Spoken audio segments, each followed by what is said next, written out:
Welcome, people of the World Wide Web. So it is Saturday, yes, and it is another movie review. It's my second one. So this is for Colourful Stage, the movie, and Miku Who Cannot Sing. So this is a anime movie. It is an hour and 15 minutes long. Apart from some singing bits in the trailer, there is nothing really at the end of it, so you do not have to stay. I went into this movie totally blind. Obviously, it's Japanese. It was subtitled, so I won't add any people's in there or director because I don't think they've done too much that I would necessarily know. When I did walk into the screening of this, there was a lot of young kids there and quite a few in fancy dress. So there was it obviously would show you that's probably more what the age audience of this movie is. But I went in it completely blind, and by the end of the movie, I kind of got what it was about, and I did enjoy it. And I will give it. So essentially, you have. I say it's based on a game. I did write it down. It's Hatsumika, Colourful Stage, which is kind of a dance. Like press the buttons to. It's essentially that sort of game, but they've kind of converted this into a movie, and I think they've done like a web series as well. But essentially, this is 5 group of friends who all have a Miku, and then a new one turns up who doesn't have a voice, who comes from a different kind of dimension, so to speak, and then she causes chaos, and then kind of all the kids have to kind of bring her back to life, so to speak. And that is it. So spoiler warning up, and we shall get into it. So yes, so the kind of movie starts of you have all these kids walking around, and then this Miku digital character is coming through screens, and people are noticing her. Through time, there are lots of kids. I think there's about almost 20 kids that are featured in this, and some of them look alike, so it gets a bit confusing of where you go with this story. But essentially, she keeps showing up and then kind of integrating herself with one kid and then another kid, and essentially you learn that obviously each group of kids in this have what's called a senkai. This is kind of a digital world where they've created between themselves and kind of connections that they have.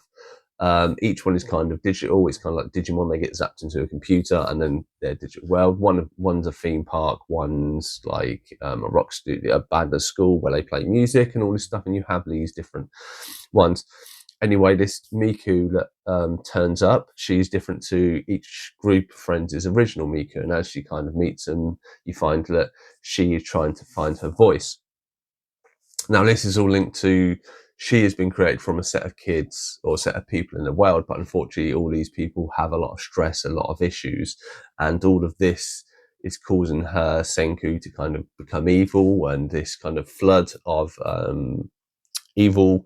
It looks like evil shapes, but what it is ones and zeros broken. Essentially, with the help of some of these kids, she tries to find her voice.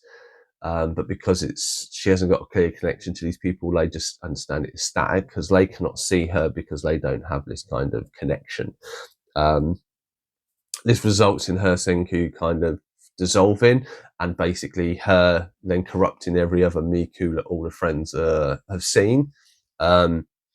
And what then the kids will realise on their own that they need to put positivity out there. So they all have an event that's one's a rock band, one's a theatre show where they sing their songs, and it basically unites the people and meets and connects some of the people that are to this other Miku Senkai. And essentially, they manage to bring her back, and it's all happy days. And then she kind of dissolves because she's kind of done her mission. So what did I think of this film? Now, this is quite interesting when I do this. So when I do these reviews, I go to cinema. Normally by myself, I watch these movies. I come home, I read trivia on them. There wasn't really any trivia on this movie. And then I give it a day or two, and then I do this. Now, Mike from Did You Do That? I'll throw his channel up there. If you've not seen it, you probably have, because he's got a lot more people that watch his channel than me.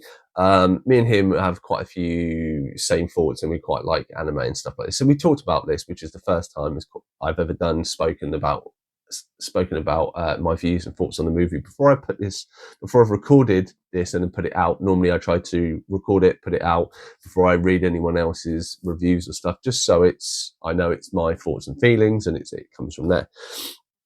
So a big thank you to Mike on this. It's quite an interesting concept. So yeah, so we discussed this, and I think we both came that we both liked the look of the movie. We both enjoyed the songs, and the fact there is this key message. This is tailored probably more for the younger generation, teenage girls and stuff who like anime. And it's that solid message, that be a good person, have these connection with your friends, and that's kind of the underlying message.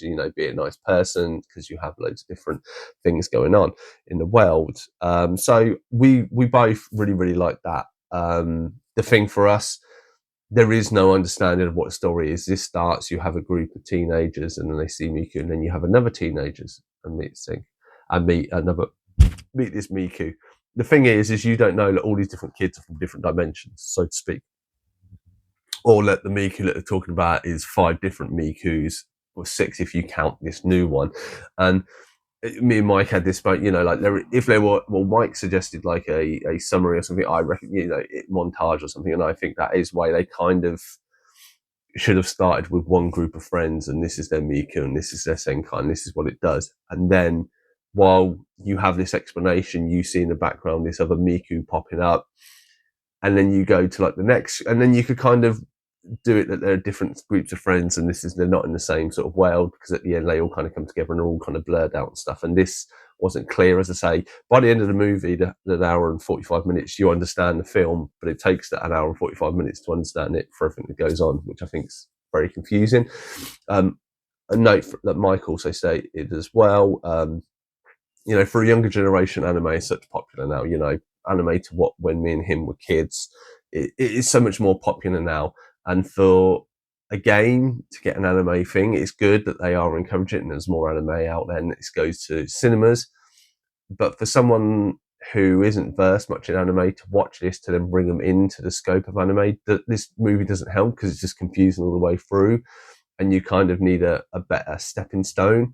Obviously, this is more tied to like a game, something, and they had a free. I've got a little, I don't know if you can kind of see it there. Like you get a voucher and something. So I got that, and that's stuck on my wall now.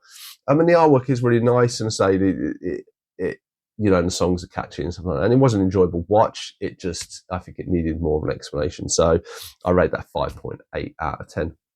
Otherwise, I've been Cypher Sigma Screen Time. Hope you enjoyed this second movie review. Look forward to my third review tomorrow, and I should definitely see you in the next one.